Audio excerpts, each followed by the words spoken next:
صلی علی رسول الکریم۔ رمضان المبارک میں آخری جمعے کو بعض لوگ 4 رکعت نماز جماعت کے ساتھ پڑھ لیتے ہیں اور وہ یہ گمان کرتے ہیں کہ پورے زندگی کی نمازیں جو قضا ہوئی ہے وہ معاف ہو جائے۔ تو یہ من گڑت مسئلہ کسی نے بیان کیا ہے۔ قضا نمازوں کا طریقہ وہ اس طرح وہ ادا نہیں ہوتے جس طرح کہ رمضان مبارک کے اخیر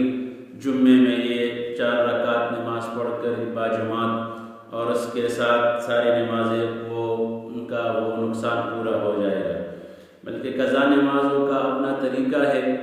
جب تک اس طریقے سے ادا نہیں کیا جائے گا تو وہ ذہن میں سے ساقط نہیں ہوتی،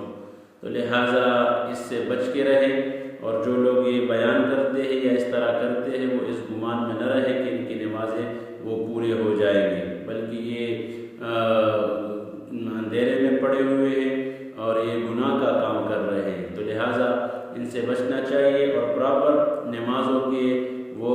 علماء سے پوچھیں کہ وہ کس طرح جس سے نمازیں قضا ہوئی ہے وہ کس طرح وہ نمازوں کو ادا کرے۔ سال کی نمازیں ہیں، ہفتے کی نمازیں ہیں، بیماری کی وجہ سے نماز رہ گئی ہے، تو ان کے اپنے مسائل ہیں، تو لہٰذا قضاء عمری کا کوئی کنسپٹ شریعت میں نہیں ہے، تو لہٰذا اس سے بچنا چاہیے اور اس پر رد کرنا چاہیے۔